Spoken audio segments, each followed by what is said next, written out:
Ser Podcast. Las 8 de Hoy por Hoy en Ser Podcast. Hola, muy buenos días. Esta mañana les saludamos desde Xixona, desde donde repasaremos la actualidad del día, que como saben hoy tiene dos grandes protagonistas que han pasado su primera noche en la cárcel, José Luis Ábalos y Koldo García. Luego ya, en el tramo magazine, a partir de las 10 de la mañana, tendremos tiempo para contarles aquello que nos ha traído hasta Xixona, en el corazón de la provincia de Alicante, y les hablaremos de turrón y de Navidad. Y eso es lo que ha cambiado en unas pocas horas para el gobierno, la perspectiva de la Navidad, porque una cosa es verlo venir y otra muy distinta es ver cómo efectivamente pasa, cómo entra en prisión quien fue ministro de Transportes, secretario de Organización del PSOE y hombre de confianza del presidente del gobierno. Es evidente el daño político para Pedro Sánchez en un momento además de una constatable debilidad parlamentaria. Pocos días después de que quedase en libertad de momento Santos Cerdán, que era el hombre que manejaba el PSOE, el juez manda a prisión a Ábalos, que manejó el partido, pero que fue también uno de los ministros más poderosos, que defendió la moción de censura en el Congreso con el argumento de la lucha contra la corrupción. Sastre, buenos días. Buenos días, Barceló. Ahora, mientras dispara contra Pedro Sánchez en sus declaraciones, Ábalos se convierte en el primer diputado en activo que, junto con su asesor y confidente, entra en prisión porque el juez advertía un riesgo extremo de fuga, según el magistrado, a un país de América Latina. El PSOE encaja además el golpe el mismo día en el que afrontó en el Congreso una importante derrota parlamentaria con la senda de déficit, lo que anticipa que aprobar los presupuestos parece una quimera. De manera que este jueves, con Ábalos ya en prisión, sirvió para constatar la diferencia entre verlo venir y ver cómo llega finalmente el desenlace. Hoy por Hoy Noticias. Ser Podcast. Con Ábalos en prisión y además Miguel Ángel Campos, buenos días. Hola, muy buenos días, Ángel. En prisión y sin fianza, porque el juez observa un riesgo de fuga extremo también de Koldo García. Riesgo muy intenso, extremo de los dos, dice literal el juez, ante la cercanía del juicio oral por las mascarillas y las altas penas de hasta 30 años de prisión que les reclaman. El juez rechazó las explicaciones de la defensa. La UCO no le ha hallado dinero ni bienes que puedan servir para su huida, pero el magistrado recuerda que el hijo de Ábalos ha ido aportándole dinero y podría suministrarle más para escapar a la justicia. También resalta sus conexiones en Hispanoamérica, labradas por sus contactos mientras fue ministro, y posibles propiedades en Perú a través de la Fundación Fiadelso. El magistrado no entra en la posible afección al legislativo porque Ábalos no vaya a poder ejercitar su derecho como diputado, es algo que deberá resolver el Congreso, dice, y rechaza que con la prisión se pretenda obtener una declaración colaborativa del exministro. Si hubiera pretendido eso, dice, le habría enviado antes a prisión y no a las puertas del juicio oral. Campos, luego entraremos en detalle en el abierto, pero algunas dudas del periodo que se abre ahora para Ábalos.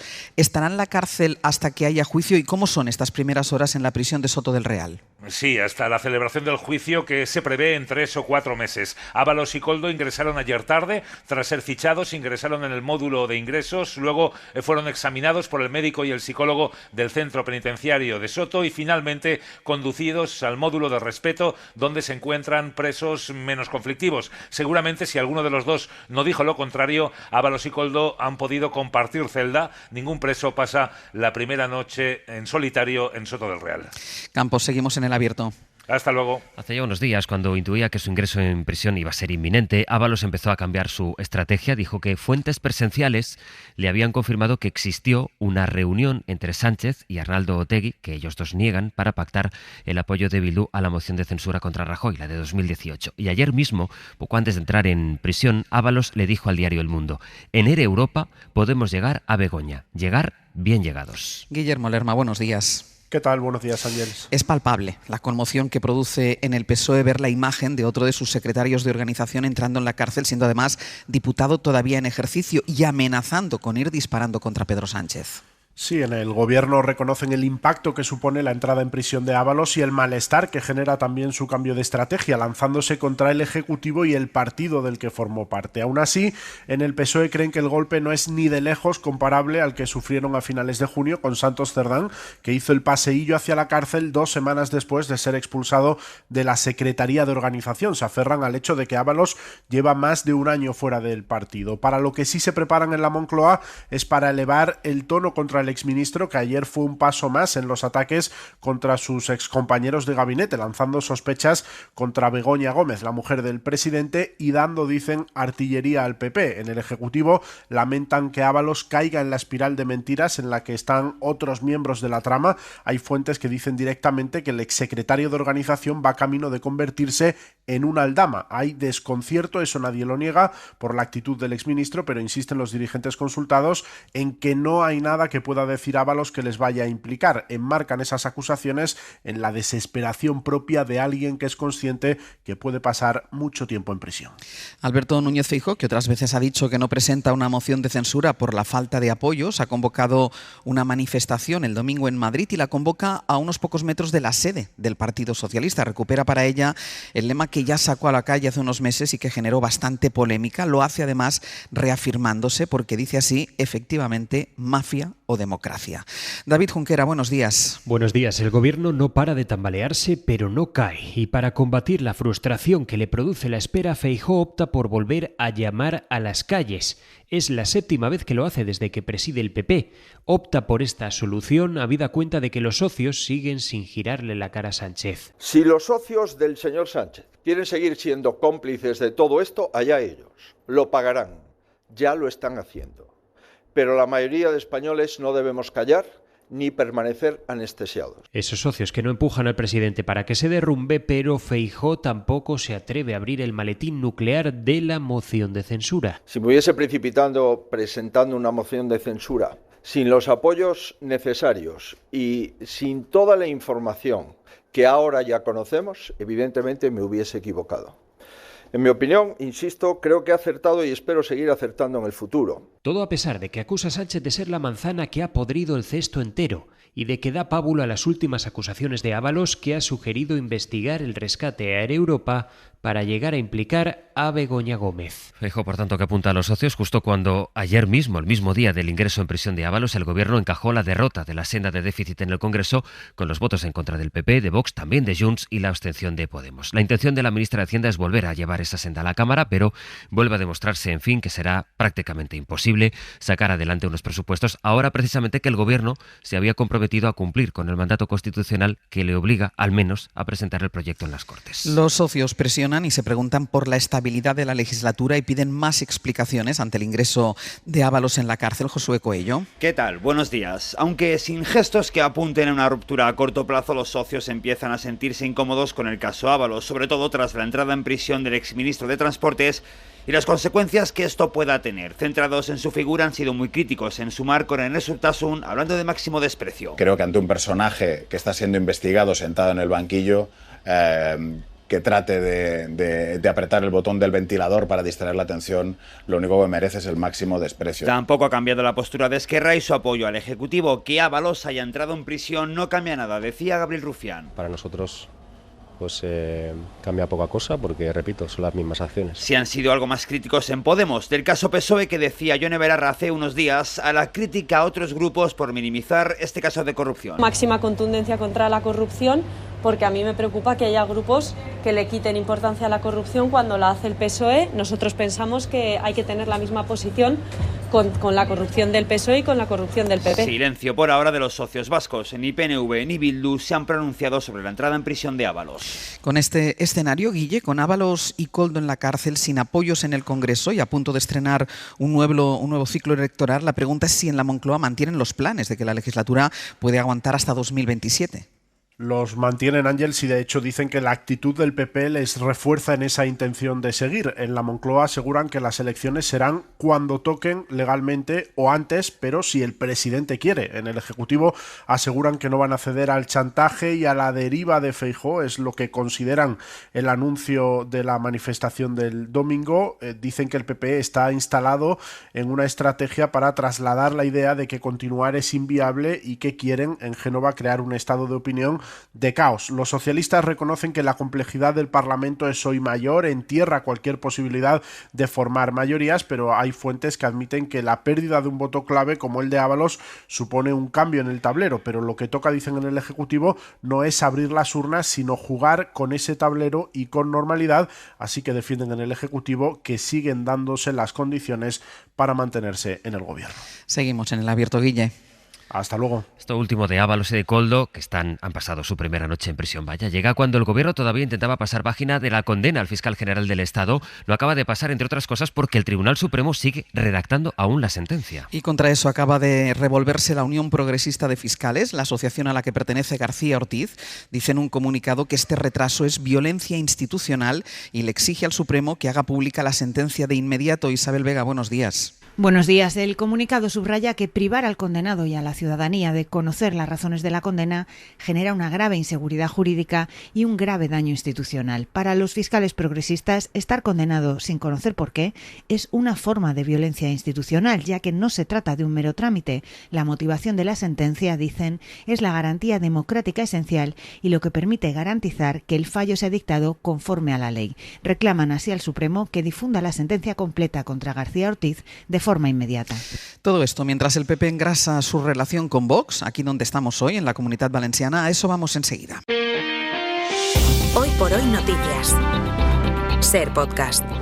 Si esta cambra m'atorga el suport necessari per a ser investit, les meves primeres paraules com a president de la Generalitat seran per a demanar perdó als familiars de los Juan Fran Pérez Llorca ya es el nuevo presidente de la Generalitat Valenciana. No hay pacto por escrito. Vox trató de generar un poco de incertidumbre, diciendo que esperarían a escucharle para decidir su voto, pero la verdad es que todo el mundo daba por hecho que iba a pasar lo que finalmente pasó. Un discurso de Pérez Llorca que agrada a Vox. La convivència, la seguretat y la preservación de la nuestra identidad. El que dijo que la convivencia, la seguridad y preservar la identidad no es ser racista, sino la responsabilidad que se espera de cualquier servidor público.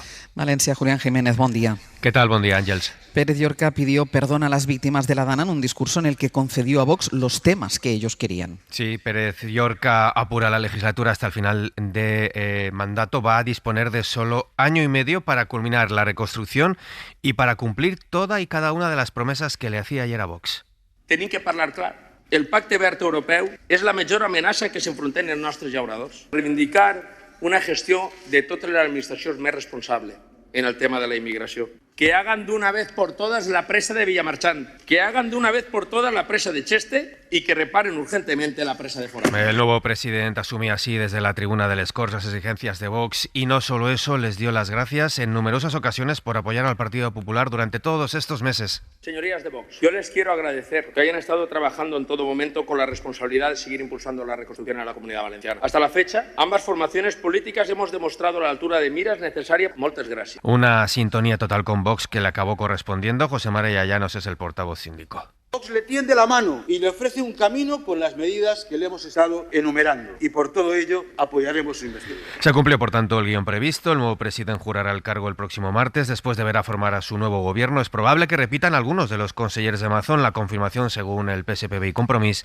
de que será un gobierno de continuidad. Julián, gracias. Hasta ahora. Francia quiere recuperar la mili y ya tiene una propuesta concreta. La presentó ayer el presidente Emmanuel Macron. Una necesidad, dijo, en tiempos de incertidumbre y amenazas. Propone un servicio militar de 10 meses para chicos y chicas de entre 18 y 19 años. De entrada va a ser voluntario, pero se reserva la posibilidad de hacerlo obligatorio en situaciones excepcionales. París, Lucía Riera. Macron defiende que hay que prepararse ante un peligro creciente de guerra extendida en Europa. Nous ne pouvons pas revenir au temps de la conscription. No podemos volver a la época del servicio militar obligatorio, pero necesitamos movilización, ha dicho. Por eso propone un nuevo servicio nacional militar con el que pretende sumar 50.000 nuevos reservistas para 2035, duplicando los que ya hay. Los jeunes du service national serviront pendant 10 mois. El servicio durará 10 meses, estará remunerado con al menos 800 euros mensuales y será voluntario, aunque podría volverse obligatorio en caso de crisis mayor. Los primeros 3.000 jóvenes serán movilizados a partir del próximo verano, la mayoría chicos y chicas de 18 y 19 años que en ningún caso serán enviados a luchar a Ucrania.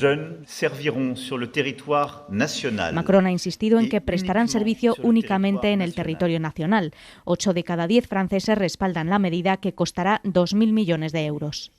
Hace unos días preguntaron a Donald Trump por el asesinato del periodista Jamal Khashoggi y Trump, que estaba recibiendo al príncipe de Arabia Saudí, dijo que eso son cosas que pasan, en referencia a la muerte del periodista que fue descuartizado. Nuestra corresponsal en Washington ha hablado con la viuda de Khashoggi, Sara Canals. Hanan Khashoggi está indignada por la actitud de Donald Trump en aquella reunión. Básicamente está rompiendo los valores occidentales de la libertad de expresión y de prensa. En cierto modo lo que está haciendo es justificar la matanza. Y cree que el presidente está desinformado sobre el caso. Alguien le ha dado información errónea. Esto es un acto de terrorismo, no es algo normal. No son cosas que pasan.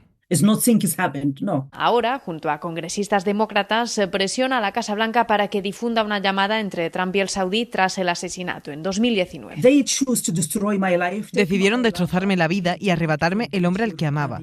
Por favor, no olvidéis a vuestro colega Jamal Khashoggi. Ayudadme a mantener viva su memoria y a que no acabe enterrada como quisieran ahora los saudíes. Sabe que el camino es largo, pero espera poco a poco ganar apoyo. Y hoy además Sanidad va a proponer a las comunidades un plan común contra la gripe. Mariola Laurido. La incidencia de la gripe ha aumentado un 40% en la última semana. En atención primaria son 112 casos por 100.000 habitantes. Ante la escalada de la epidemia, la ministra de Sanidad, Mónica García, volverá a pedirles hoy a las comunidades autónomas un plan común para controlar la gripe y evitar el colapso sanitario. Pero es importantísimo y es urgentísimo que seamos capaces de llegar a un entendimiento técnico común y político para afrontar la epidemia de la gripe, la epidemia de los virus respiratorios, cuanto antes posible. Pero no lo tiene fácil. Hasta ahora, como ocurrió el año pasado, las comunidades del PP se han negado a pactar un protocolo que contempla el uso obligatorio de las mascarillas si es necesario. Algunas, como Aragón, Valencia, Asturias o Galicia, han empezado a recomendarla en los centros sanitarios por el repunte de contagios. Para no perderte ningún episodio, síguenos en la aplicación o la web de la SER, Podium Podcast o tu plataforma de audio favorita.